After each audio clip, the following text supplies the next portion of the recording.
The Killing Curse, Avada Kedavra. One of the 3 unforgivable curses, this dark spell is the ultimate symbol of disregard for life. Feared for its infamous reputation, the mere utterance of the words that comprise its incantation would send shockwaves of fear through the hearts of most in the wizarding world. But my question is, why isn't it used more often? No, I don't want it to be used more often, but it does feel a little underutilized in the series, given how powerful it truly is. Sure, it's an unforgivable curse, but what's really stopping a dark wizard from using it? Especially one that's already been to Azkaban and embraced a life of crime. Why risk losing a duel when you can end it with one simple spell? I mean, it's unblockable and irreversible, the perfect weapon. Today we'll be diving into 5 unique reasons for why Avada Kedavra isn't used more in the wizarding world. Let's dive in.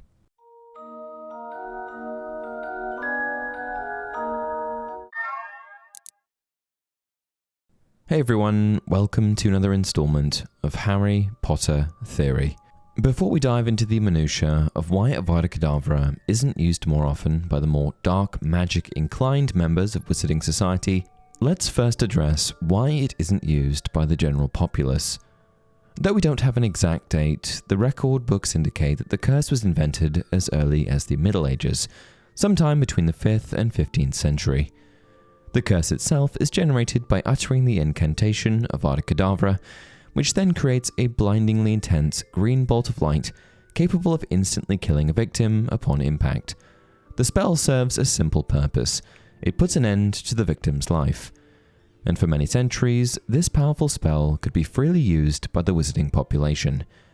However, in the year 1717, Avada Kedavra was finally outlawed and deemed unforgivable by the Ministry of Magic, alongside 2 other curses, Crucio, the Torture Curse, and Imperio, the Mind Control Curse. These curses were deemed unforgivable because of their sadistic nature, and the general consensus among wizard kind was that these spells were too powerful and cruel to be used freely in the wizarding world. The capacity to torture people, control them against their will, and kill them with a single incantation was just not something that could be left unrecognized or unpunishable in society. And so, when legislation was finally passed by the ministry to name these 3 curses unforgivable, the strictest penalties were put in place and attached to their use. Utilizing one of these 3 curses just one time could land you a life sentence to Azkaban. And this singular deterrent, albeit a strong one, was enough for most in wizarding society. Of course, unless the witch or wizard performing the curse was underage and under the trace, there's no way for the ministry to even detect that these curses are being used. However, if you were suspected of a crime and went to trial, they would eventually be able to check your wand and confirm whether or not you had cast the spell. And this is probably what stopped most criminals, besides the truly crazy ones, from using the spell.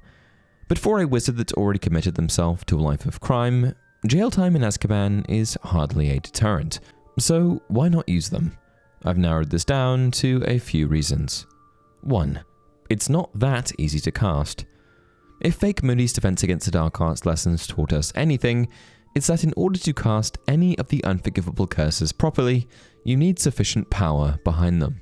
Avada Kedavra is a curse that needs a powerful bit of magic behind it. You could all get your wands out and point them at me and say the words, and I doubt I'd get so much as a nosebleed. But that doesn't matter. I'm not here to teach you how to do it. What this means is that it's not necessarily accessible for just anyone. Just because you know the incantation, it doesn't mean that you can cast the spell effectively. However, to this point, I would argue that most, if not all of Death Eaters, do have enough magical power to cast it. But there is another bottleneck. In order to master any of the unforgivable curses, you must fundamentally align yourself with what the curse is trying to achieve. You need an unyielding desire to cast the spell. This is referenced by Bellatrix in The Order of the Phoenix. Never used an unforgivable curse before, have you, boy? You need to mean them, Potter. You need to really want to cause pain, to enjoy it. Righteous anger won't hurt me for long. I'll show you how it's done, shall I? And what this means is that you need to possess a deep, unrelenting desire to end a life. Which brings me to my next point: moral considerations and stigma in society. The unforgivable curses are considered unforgivable not just because of their effects, but because they represent a fundamental breach of ethical principles. They are designed to cause extreme suffering, eliminate personal autonomy, and take life without justification. And so mustering the unrelenting desire to end a life is not as straightforward as it may seem, even for a Death Eater. Uttering this incantation bears a certain weight, and even among dark wizards, this spell has a connotation of irredeemable evil. There are dark witches and wizards out there that are evil through and through, like Voldemort or Bellatrix Lestrange, but there are also just followers that lack the same level of conviction or malice required to cast a spell like this. These other dark wizards, while certainly complicit in dark deeds, may be motivated by fear, ambition, or peer pressure, rather than a true desire to inflict harm. And for them, casting Avada Kedavra crosses an emotional boundary that they may not be prepared to cross. Furthermore, even in the Muggle world, there are plenty of people that bear the capacity to kill that don't necessarily want to do it. If it's avoidable and they can achieve their desired outcome through other means or less lethal options, then many of them will go this direction. Alternative methods like intimidation, coercion, or non-lethal curses might be preferred if it avoids the permanence and potential consequences of outright murder. After all, ending a life is final, and even the most hardened individuals might hesitate when faced with that reality.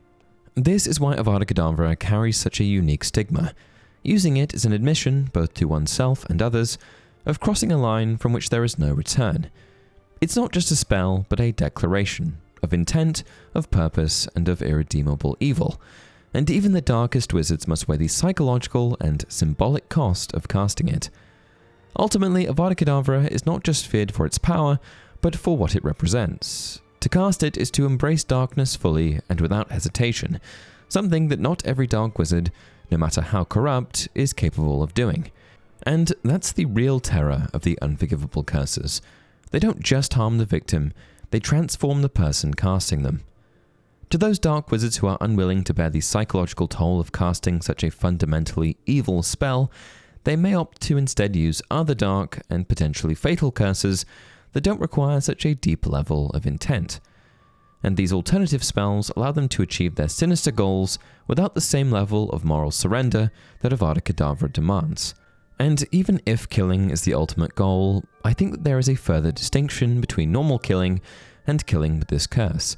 In the chapter entitled The Riddle House from the Goblet of Fire, we're provided with a description of the murder scene after Avada Kedavra had been used on them. The police had never read an Odder report. A team of doctors had examined the bodies and had concluded that none of the riddles had been poisoned, stabbed, shot, strangled, suffocated, or, as far as they could tell, harmed at all. In fact, the report continued in a tone of unmistakable bewilderment, the riddles all appeared to be in perfect health, apart from the fact that they were all dead. The doctors did note, as though determined to find something wrong with the bodies, that each of the riddles had a look of terror upon his or her face. But as the frustrated police said, whoever heard of 3 people frightened to death? Because there is no physical trace of Avada Kedavra, it feels somewhat more sinister, as if it is destroying the very soul of that individual, and not just their corporeal form. We're getting a little more into theory territory here, and I do discuss this in great detail in my video, How Does Avada Kedavra Actually Kill You? Link in the description. But essentially my point is that killing with Avada Kedavra is a very different and much worse form of murder. It's clear in the books and films that one's corporeal form and soul exist as 2 very separate entities, with the former acting as a sort of container for the latter. When someone dies, their soul moves on, and their physical body remains in the land of the living like an abandoned shell. But I think that killing with Avada Kedavra has more finality. I think that rather than the soul moving on to wherever it may go, it's instead either destroyed completely, or perhaps even worse than that, sent to limbo, the same place where Harry encounters the fractured piece of Voldemort's soul. It's worse because it denies them of the opportunity to move on, and takes away not just their life, but also their afterlife. Which brings me to my next point. Damage to the soul. The truth is that Avada Kedavra not only damages the soul of those on the receiving end of it, it also causes irreparable damage to the caster. It's well known in the wizarding world that murder, in general, renders the soul unstable. The soul is supposed to remain intact and whole. Splitting it is an act of violation. It is against nature. But how do you do it? By an act of evil, the supreme act of evil. By committing murder. Killing rips the soul apart. For someone like Voldemort, who used murder as a means to encase fragments of his soul in Horcruxes, this was a deliberate and beneficial byproduct. However, for most dark wizards, the thought of disrupting the delicate balance that sustains their soul would likely be far less appealing. In Voldemort's case, the act of tearing his soul apart was a calculated choice, a necessary evil in his quest for immortality. But for the majority of dark wizards, such a deliberate mutilation of their own essence would be overkill. The soul, as described by Dumbledore, is meant to remain intact, whole, and undisturbed. Tearing it apart, even unintentionally, leaves behind an instability that cannot be repaired. Preference. Another reason for why I suspect Avada Kedavra isn't used even more is that some dark wizards simply enjoy demonstrating their power to their victims, and enjoy tormenting them. I'd imagine that, for a psychopath, killing someone right away would not satisfy the same craving as drawing the battle out and feeding off of their emotional turmoil. Avada Kedavra might just end the game too quickly, denying them the satisfaction of control or prolonged suffering. And I'd imagine that this would align with the psychological profile of many dark wizards, many of whom would derive pleasure from dominance and cruelty. Spells like Crucio or Imperio let them prolong their victim's suffering, toy with their emotions, and assert their control in a way that a swift death simply cannot provide. Each scream, each moment of terror from their victim feeds their ego, creating a sense of superiority that a quick and efficient kill would fail to deliver. In their eyes, death is the finale, but the suffering leading up to it is the true performance. They didn't want to kill everyone. The final reason for why I suspect that Avada Kedavra wasn't used more is that Voldemort and his followers still needed a population to rule over. If Voldemort killed everyone on his path to taking the throne of power in the Wizarding world, then there wouldn't be anyone left to rule. Their ultimate goal wasn't just domination, it was the establishment of a new order where pureblood wizards reigned supreme. To achieve that, they needed subjects to govern, labor to exploit, and future generations to sustain their vision. Furthermore, Voldemort and his Death Eaters knew that if they completely annihilated the next generation of wizards, this would have been entirely counterproductive to their long-term plans. A ruler with no subjects has no power, and Voldemort's ambition was always about power, not destruction for its own sake. And on that happy note, that's it for today's video. What do you think are the reasons for Avada Kedavra not being used in every dueling scenario? Let me know down in the comment section below. Also, if you enjoy the content, please like the video and subscribe to the channel. Until next time, remember, it does not do to dwell on dreams and forget to live